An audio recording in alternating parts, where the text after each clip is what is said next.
Welcome to Berman's World, Fast and Furious edition.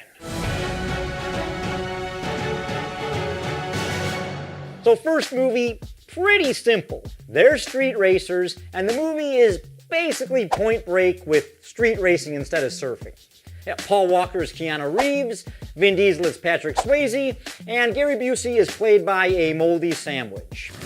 The question I've always had about this movie is, how do they have all these street races in busy metropolitan cities and never get a speeding ticket? I got a ticket for going 6 miles over the speed limit in Walcott, Indiana, a town with only 7 people living in it, and yet somehow nobody in the Fast and the Furious movies gets pulled over.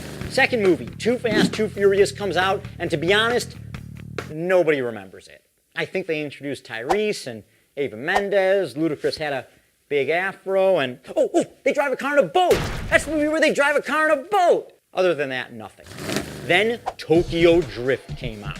And that's when they said, screw you, physics, we are going to drift. And if Bill Nye has a problem with that, the science guy can kiss our collective ass. We're drifting, damn it. And for the record, I know you can actually drift, but not like they did it in the movie. So get your hands off the computers, internet nerds.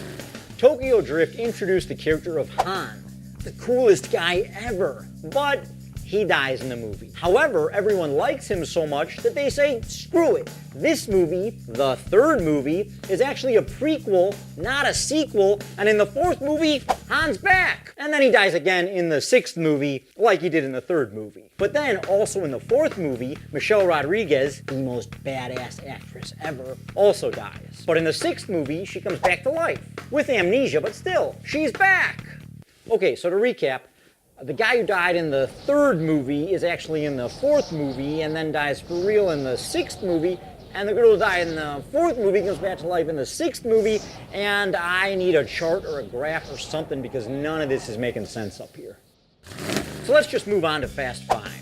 Fifth movie comes along, and before I talk about the fifth movie, I need to get this off my chest. I have a girlfriend, and I love her very, very much. That being said, if The Rock asked me out on a date, and not just as friends, but a date, I'm talking Chardonnay, bubble bath, heavy petting, I'd have to say yes. You have to. I love women, but The Rock is #1 on my cheat list. Right next to Cloris Leachman, Elizabeth Shue, and Sylvester Stallone. Anyways, The Rock comes into the franchise, and it goes from being just an enjoyable franchise to the greatest damn franchise in the history of film. The Rock fights Vin Diesel, and for the last 4 years, whenever my girlfriend wants to get me in the mood, she puts in a DVD of Fast 5. If you want to see more, be sure to like, share, and follow. Why aren't you liking, sharing, and following? Don't go to another page on Facebook and look at pictures of your ex-girlfriend. It's not gonna end well. You're better off liking and sharing this video. She's not coming back, dude. She's not coming back. Let her go.